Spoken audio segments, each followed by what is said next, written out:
नमस्कार दोस्तों, मैं हूं सहदेव कुमार शर्मा। सहदेव बी पॉड में आपका स्वागत है। दोस्तों, आज हमने एक नया चैनल लॉन्च किया है, सहदेव बी पॉड। उम्मीद है कि आप लोगों को पसंद आएगा। हम बहुत ही स्पेशलाइज्ड लोग लाएंगे, बहुत ही स्पेशलाइज्ड टॉपिक्स के ऊपर बात करेंगे। तो दोस्तों, वेलकम टू मिसेज रेवती देश पांडे। रेवती देश पांडे जी नागपुर से हैं और ये प्रोफेशन से काउंसलर हैं। आज हम बात करने जा रहे हैं सेल्फ लव के ऊपर। तो दोस्तों, हम लोग खुद पे तरस नहीं खाते, हम पूरी दुनिया पे तरस खाते हैं। तो ये बहुत ही इंपॉर्टेंट इश्यू था, इसलिए इसको हमने अपने फर्स्ट एपिसोड में लिया है। तो लेट्स वेलकम रेवती देश पांडे जी, आपका हमारे प्रोग्राम में स्वागत है। बहुत बहुत शुक्रिया, आपने समय निकाला। तो सबसे पहले मैं ये जानना चाहता हूँ कि सेल्फ लव क्या होता है।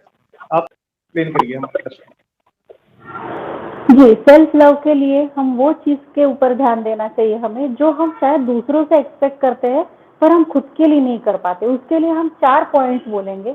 Self respect. सेल्फ रिस्पेक्ट हम दूसरों से अपने लिए बहुत बार होता है कि हम सामने वाले से हमारे लिए रिस्पेक्ट चाहते हैं पर हम खुद ही को रिस्पेक्ट नहीं देते। तो first point is self respect, second is self esteem. हमारी गरिमा के लिए हमने कहीं भी अगर हमारा मन ना चाहे तो ऐसी जगह पे हमने कॉम्प्रोमाइज नहीं करना चाहिए। हमने हमारे एस्टीम के हिसाब से हमारा सेल्फ एस्टीम क्या कहता है उसके हिसाब से करना चाहिए। सेल्फ काइंडनेस, हम दूसरों के लिए तो बहुत दयालु होते हैं, बहुत काइंड होते हैं, पर हम शायद खुद के लिए ही उतने दयालु नहीं होते हैं जितने हम दूसरों के प्रति होते हैं, या दूसरों से चाहते हैं कि वो हमारे प्रति काइंडनेस दिखाए। तो third point is self kindness and fourth is self compassion, कि हाँ खुद के लिए कंपैशन होना, खुद से प्यार करना। सेल्फ लव जो दूसरों से हम चाहते हैं अगर वही चीज हम खुद को दे तो उसे हम सेल्फ लव कहेंगे। इन चारों चीजों का जब साथ में आती है तो उसे सेल्फ लव कहते हैं। ओके, बहुत अच्छी डेफिनेशन दी कि हमें खुद को कैसे पहचानना चाहिए और खुद को कैसे प्यार करना चाहिए। मिसेस रेवती, मुझे ये बताइए कि हम पूरी जिंदगी दूसरों के लिए काम करते रहते हैं, परिवार के लिए, समाज के लिए। तो हमें कैसे पता चले कि हम खुद को प्यार करते हैं या नहीं? ऐसे कोई इंडिकेशन है जहाँ से हमें पता होता है कि हम खुद को प्यार करने लगे हैं? बिल्कुल होते हैं। जैसे खुद दिन की शुरुआत होते ही हम भागा दौड़ी में लग जाते हैं। घर पैसा भी हम खुद ही के लिए कमाते हैं, पर हम है तो हमारे रिश्ते हैं, हमारा जॉब है। तो इन सारी प्रायोरिटीज की जो लिस्ट है उसमें हमने एक बार चेक करना चाहिए कि हम कहाँ आते हैं। और तो, मैंने तो ऐसा कोई इंडिकेशन है? जैसे सपोज अगर मैं आप प्रैक्टिकली आपकी लाइफ के लिए लें, तो क्या आप खुद से प्यार करते हो? अगर करते हो तो मैं कैसे जानूं भी मिसेज रेवती खुद से प्यार करती हैं? बिल्कुल खुद सबसे पहले तो हमने खुद के लिए वक्त निकालना चाहिए। हम बहुत बार ये चाहते हैं कि सामने वाला हमारे लिए वक्त निकाले, क्या हम खुद के लिए वक्त निकालते हैं? जो चीजें मुझे बहुत बार हम सुनने को मिलता है कि भाई मेरी बचपन में ये मुझे पसंद था, जब हम कॉलेज डेज में थे तब हम ये चीजें करते थे, मैं ड्राइंग करता था, मैं ड्राइंग करती थी, पेंटिंग करती थी, रीडिंग करता था, पर आज ये सब छूट गया। क्यों भाई, क्यों छूट गया? अगर ये चीज मुझे पसंद है तो मैंने क्या खुद के लिए 1 घंटा निकालना जरूरी नहीं है? तो ऐसे दूसरी मेरे ना चीज सेल्फ। जहन में एक क्वेश्चन आ रहा है कि हम खुद को खुश कर, दूसरों को तो हम खुश कर लेते हैं, फिजिकली कर देंगे, मेंटली कर देंगे, पैसे से कर देंगे, साइकोलॉजिकली कर देंगे। तो क्या हम खुद को सच में खुश कर सकते हैं? ये मतलब एक फिशी कंसेप्ट है या ये बिल्कुल रियलिटी है? सबसे पहले तो सदगुरु जी भी ये कहते हैं कि अगर मुझे खुश रहना है तो उसके लिए मुझे आजू बाजू के आसपास के सरकमस्टेंस के ऊपर निर्भर नहीं रहना है। बहुत बार हम ये सोचते हैं कि ये ऐसा हो जाए तो हम खुश रहेंगे, पर ये जरूरी खुश रहने के लिए सच में जो 2 महीने का 6 महीने का बच्चा होता है उसके पास तो बहुत सारे इतनी चीजें होती भी नहीं है फिर भी वो खुश होता है। पर जैसे जैसे हम बड़े होते जाते हैं हमारा माइंड कंटामिनेटेड हो जाता है और हम ये सोचना शुरू कर देते हैं कि मेरी जिंदगी में अगर ऐसा कुछ हो तो मैं खुश हो जाऊं, अगर वैसा कुछ हो जाए तो मैं खुश हो जाऊं। पर खुश रहने के लिए सच में इतनी सारी चीजों की जरूरत नहीं होती है। ओके, तो होता क्या है कि हम लोग ना कभी भी खुद की प्रेज नहीं करते। शायद हम शीशे में खुद को देखते हैं, हम अपने पे सेटिस्फाइड नहीं होते हैं, और कोई दूसरा बहुत अच्छी ड्रेस पहन के हमारे सामने आ जाए, कोई दूसरे की छोटी सी अचीवमेंट भी हो, हम उसको कॉन्ग्रेचुलेट्स करते हैं, मैसेज भेजते हैं, वीडियो मैसेज भेजते हैं। तो हम लोग खुद अपनी क्यों नहीं कर पाते? हम अपनी सेल्फ प्रेज क्यों नहीं कर पाते? इसके लिए कि हमें शायद बचपन से यही हमने इनकलकेट किया गया है, सेल्फ क्रिटिसिज्म। सेल्फ क्रिटिसिज्म अच्छी चीज है, पर किस हद तक? शायद हमारे मम्मी पापा ने या हम उनकी भी गलती ऐसा नहीं है, शायद वो all are victims of victim, इसे हम विक्टिम्स ऑफ विक्टिम कह सकते हैं कि वो भी किसी परवरिश के विक्टिम है, हम भी उनकी परवरिश के विक्टिम है। तो क्या होता है ना कि हमें ये बचपन से सिखाया जाता है या इनकलकेट किया जाता है कि नहीं, ज्यादा तारीफ ना करो, बच्चा सर पे चढ़ जाएगा।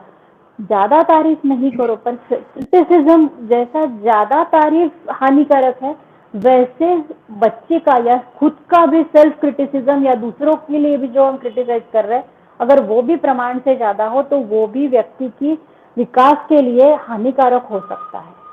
एक मैं आज कुछ चीज पढ़ रहा था तो वहां पे एक बहुत बहुत अच्छी लाइन लिखी हुई थी। एक क्वेश्चन उन्होंने पूछा हुआ था जिसका आंसर नहीं था, शायद मुझे वो आंसर आपसे मिल जाए। तो उसमें ये लिखा होता है कि हम पूरी दुनिया को माफ कर देते हैं, परंतु हमने खुद को कभी माफी नहीं दी आज तक। शायद बहुत कोई दुनिया में कम इंसान होंगे जो खुद को माफ कर पाते हैं। गलतियां तो हम सब करते ही हैं। तो कहाँ तक सेल्फ जो सेल्फ माफी है, जो हम खुद को माफ करें, वो कहाँ तक वो इम्पोर्टेंट बिल्कुल, हम खुद को माफ सही में नहीं कर पाते। जो मैंने अभी चार चीजें बताई, self respect, self esteem, self kindness, self compassion, उसमें सेल्फ फॉरगिवनेस भी जरूरी है। अगर हम खुद को ही फॉरगिव ना करें, बहुत बार हमारे खुद के खुद के लिए हम इतने ज्यादा स्ट्रॉन्ग पैरामीटर्स लगा देते हैं कि हम खुद को माफ नहीं करते। अरे चलो, उससे ये गलती हो गई सामने वाले से तो हम वो तो माफ कर देते हैं, पर 20 साल मैंने ऐसा नहीं करना चाहिए था, मैंने किसी के साथ जो भी है ऐसा बर्ताव नहीं करना चाहिए था। तो जो हम दूसरों को माफ करते हैं, हमने खुद को भी माफ करना सीखना चाहिए। आपको लगता नहीं भी ये बहुत डिफिकल्ट है? शुरुआत में, पर कहाँ कहीं से तो शुरुआत करनी पड़ेगी। और शायद सामने वाले से प्यार करना आसान है, पर self love is really difficult. तो शुरुआत करते हैं और कहाँ तक पहुँचते हैं देखते हैं फिर। ओके, सेल्फ लव हमारी जीवन में क्या महत्वता रखता है, क्या इंपॉर्टेंस रखता है? क्या ये हर किसी की जिंदगी में होना चाहिए या नहीं होना चाहिए? बिल्कुल होना चाहिए। इसमें मैं आपको दो चीजें बताऊंगी कि अगर हमारे पास एक बर्तन है, उस बर्तन में हमने फूल रखे हैं और हम किसी को बांट रहे हैं, तो हम सामने वाले को फूल ही देंगे। लेकिन हमारे पास बर्तन है और उसमें कोयला भरा है, तो हम सामने वाले को कोयला देंगे। अगर हम अंदर से सेल्फ लव से ना भरे हुए हो, खुद की नफरत या सेल्फ क्रिटिसिज्म से भरे हुए हो, तो हम सामने वाले को क्या प्यार देंगे? तो सबसे पहले तो हम अंदर से प्यार से भरे होने चाहिए, तो ही जो मेरे पास है वही मैं सामने वाले को दूंगी। हाँ जी, अक्सर और देखा गया है कि हम लोग खुद का ध्यान कभी भी नहीं रखते, है ना? हम थोड़ा सा बीमार भी होते हैं तो हम पोस्टपोन कर देते हैं, डॉक्टर के पास नहीं जाते, या हम एक्सरसाइज नहीं करते। हम सोचते हैं भी दो चार पैसे और कमा लें जिंदगी में। क्या खुद का ध्यान रखना हमारा एक एक रिस्पॉन्सिबिलिटी नहीं है? आप क्या सोचते हैं? बिल्कुल हमारी रिस्पॉन्सिबिलिटी, पहले तो सबसे पहले तो हमारा खुद का ध्यान रखना, ये हमारी पहली रिस्पॉन्सिबिलिटी है। हमारा जो शरीर है उसे हमने एज अ टेम्पल ट्रीट करना चाहिए। उसे इतने सारे उसने अब्यूज किया, इसने अब्यूज किया, ऐसी चीजें हम बोलते हैं, पर कितनी बार हम सेल्फ अब्यूज करते हैं। और एक बात सोच के देखिए, अगर मैं खुद से प्यार नहीं करता तो मैं खुद के साथ रह भी नहीं सकता, और अगर मैं ही खुद के साथ नहीं रह सकता तो सामने वाला मेरे साथ क्या रहेगा?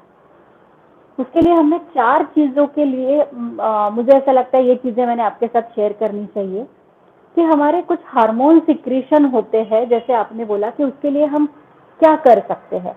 तो उसे dopamine, endorphin, oxytocin and serotonin, ऐसे जो चार हार्मोन्स होते हैं वो सिक्रेट होते हैं।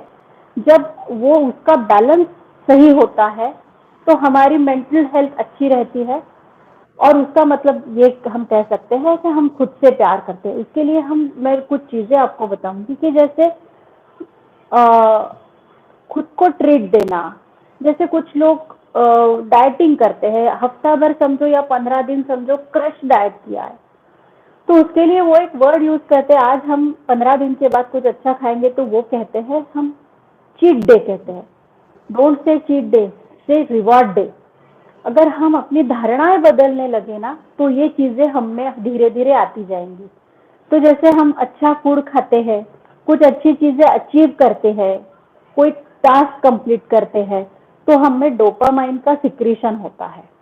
ऑक्सीटोसिन के लिए हमने फिजिकल वर्क या फिर बच्चों के साथ खेलना या एनिमल्स के साथ रहना, हेल्पिंग अदर्स, बहुत बार ऐसा होता है कि हम दूसरों को कुछ समझाते हैं, कुछ मदद करते हैं, तो हमारे लिए भी रास्ते खुलते हैं।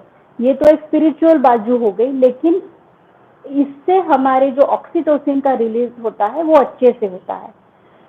फिर होता है एंड्रोफिन, उसमें उसे पेन किलर हार्मोन्स कहेंगे हम, जिसे एक्सरसाइज, म्यूजिक, अच्छा म्यूजिक सुनना, मेरी पसंद का म्यूजिक मैंने सुनना, या मेरी पसंद की मूवी देखना, या ऐसे लोगों के साथ उठना बैठना जो आपको खुशी देते हैं। जैसे आप बच्चों के साथ, अपने बच्चों के साथ ही, बच्चे बहुत जोर जोर से हंसते हैं, कितने साल हो गए हम जोर से हंसे नहीं। तो ये एक हमने चीज ध्यान में रखनी चाहिए कि खुद को खुश रखना, जो चीजें मुझे अच्छी लगती है वो मैंने करना। फिर आता है चौथा, जिसके लिए मूड स्टेबलाइजर भी हम कहेंगे, सन एक्सपोजर। जैसे हम सुबह वॉक के लिए जाते हैं, मॉर्निंग वॉक, इवनिंग वॉक, या नेचर के साथ रहना, या ऐसे कुछ चीजों के साथ रहना, अगर हम इसके लिए काम करते हैं तो हम निश्चित रूप से ये कहेंगे कि हाँ, हम सेल्फ लव के तरफ कदम बढ़ा रहे हैं। मतलब आप कहना चाह रहे हैं कि मेडिकल साइंस भी सेल्फ लव को सपोर्ट करती है कहीं ना कहीं। बिल्कुल, बिल्कुल। तो दोस्तों ये था आज का एपिसोड, जिसमें हमने मिसेस रेवती से जाना कि अगर थोड़ा सा ध्यान, थोड़ा सा समय हम अपने ऊपर भी डालें, तो हमारी जो जिंदगी की खुशियां हैं वो और अच्छी हो जाएंगी। तो दोस्तों, अगर मेरा एपिसोड आपको अच्छा लगा तो शेयर जरूर करना और लाइक जरूर करना।